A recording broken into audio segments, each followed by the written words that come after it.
figure de style انطلاقا من Antigone, l'antiphrase. Donc l'antiphrase est une figure d'opposition aussi comme l'antithèse et l'oxymore, mais dans l'antiphrase,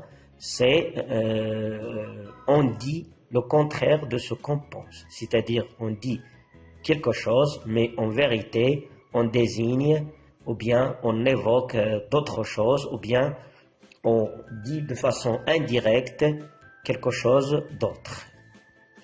Donc c'est une figure de pensée. Par exemple, lorsque je dis à quelqu'un « tu es un héros », lorsqu'il se sauve d'un chien, par exemple, au lieu de lui dire « tu es un lâche », je lui dis « tu es un héros », mais bien sûr le contexte permet de comprendre ce que je veux dire en réalité.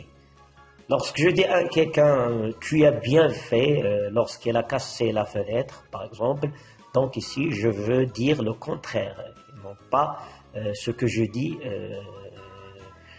en apparence. Ce que je dis en réalité, c'est que je suis en colère, je n'accepte pas, etc.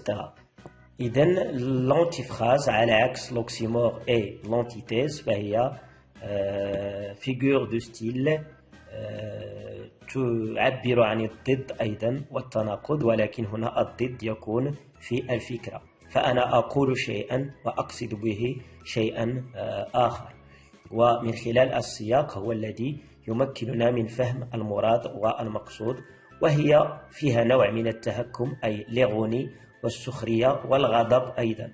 عندما تقول لشخص ما أنت بطل بلا شك، هذا الشخص عندما هرب أمام عينيك من كلب صغير مثلا، ثم تقول له أنت بطل كبير، فهذا يعتبر تهكم وسخرية، فأنت تقصد العكس تماما. أنت تريد أن تقول له أنت شخص فاشل، أنت شخص جبان، ولكن لكثرة قلقك وغضبك فأنت قلتها بتهكم، أنت بطل.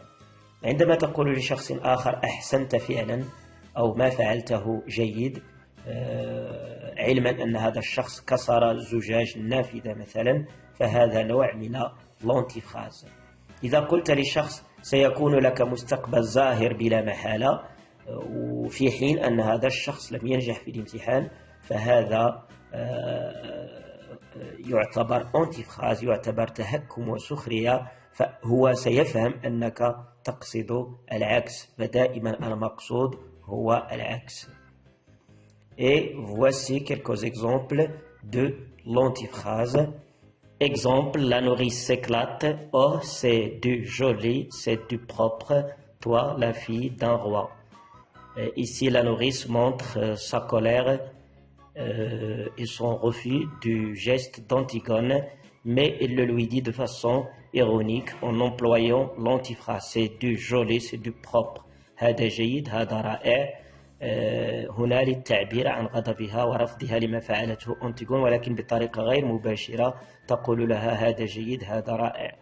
Le garde, la fille d'Édipe, oui. عندما قالت له أنتيغون إنني ابنة أوديب، قال لها الحارس la fille d'Édipe, oui, نعم أنت la fille d'Édipe. Donc ici il montre son refus à croire Antigone et que tout ce qu'elle dit est mensonge. Et maintenant vous allez me faire tuer sans le vouloir, et c'est cela être un roi. سوف تقتلني دون أن تريد ذلك، وهذا هو الملك، أو هذا أنت إذا ملك. Donc ici pour dire que être un roi doit avoir le pouvoir et la volonté et la liberté de faire ce qu'il veut, mais ici sans le vouloir il veut tuer Antigone, et donc Créon n'est pas un vrai roi. Antigone, quel rêve hein, pour un roi des bêtes. Ici Antigone exprime sa moquerie et son ironie envers son oncle Créon. Il pense que même si Créon est un roi, mais il n'a pas des rêves très ambitieux, il n'a pas des rêves qui sont à la hauteur d'un roi. Elle est fiancée et à 4 heures du matin, elle quitte son lit pour aller courir avec un autre. Et ça vous répond qu'on la laisse, ça voudrait qu'on ne dise rien.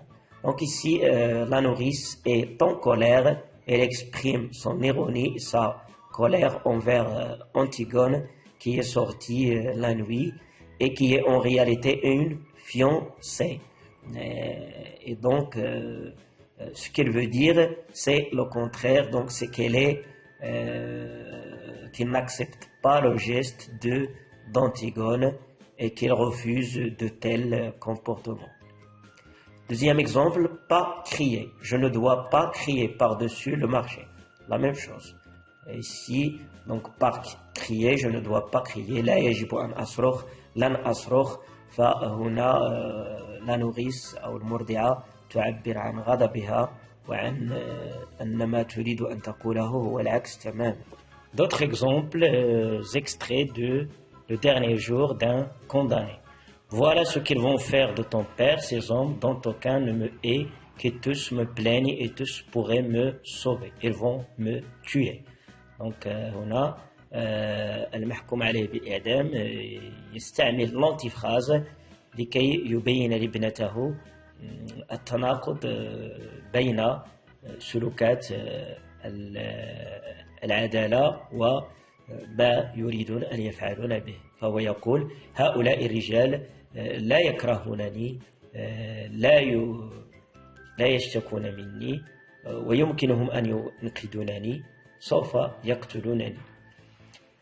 Me tuer de sang-froid en cérémonie pour le bien de la chose. Oh, grand Dieu, me tuer de sang-froid. سوف يقتلونني أو قتلي بدم بارد وباحتفالية لأجل شيء جيد إلى غير ذلك. Oh, pour le bien de la chose, vous voyez, il y a une certaine antiphrase ici. Encore 2 heures et 45 minutes et je serai guéri. Ici, la même chose, il le dit avec ironie. لم يعد لي سوى بعض الساعات ثم سأشفى من كل هذا ويقصد هنا بالشفاء الموت. Il sera condamné et exécuté. Qu'est-ce que cette échelle de torture qui aboutit à l'échafaud? Apparemment, ce n'est pas là souffrir. هنا يسخر من يقولون أن حكم الإعدام ليس فيه ألم وليس فيه معاناة لأن الشخص يموت في الحين عندما تقطع رأسه. Donc ici c'est une antiphrase parce que pour lui il pense que vraiment ceux qui disent que on ne souffre pas pendant l'exécution, ils ont tort. Y a-t-il des morts de leur façon qui soient venus les remercier et leur dire c'est bien inventé, tenez-vous-en là, la mécanique est bonne. Ici c'est vrai aussi, c'est la même chose, c'est la même ironie. Ils se moquent de ceux qui pensent que l'échafaud et l'exécution à mort est un moyen efficace parce qu'il ne fait pas souffrir et il fonctionne comme il faut. Sa mère est malade, sa grand-mère aussi, c'est bien. Vous voyez, sa mère est malade, elle est malade. Sa grand-mère est malade, c'est bien. Ça, c'est une antiphrase. Elle veut dire le contraire. Ce n'est pas bien. C'est inhumain. C'est quelque chose d'atroce, cruel. Parce que la mère est malade, la grand-mère aussi, donc la fille est seule qui va souffrir et son père aussi. Ces bourreaux sont des hommes très doux. Vous voyez le bourreau, normalement le bourreau, c'est-à-dire al-jallad الذي سوف يقوم بإعدام السجين, sont des hommes très doux. Donc هؤلاء الجلادون هم أناس طيبون أناس لطيفون. هنا c'est une antiphrase, c'est une ironie. N'oubliez pas que l'antiphrase est un moyen pour exprimer l'ironie qui est elle aussi une figure de style.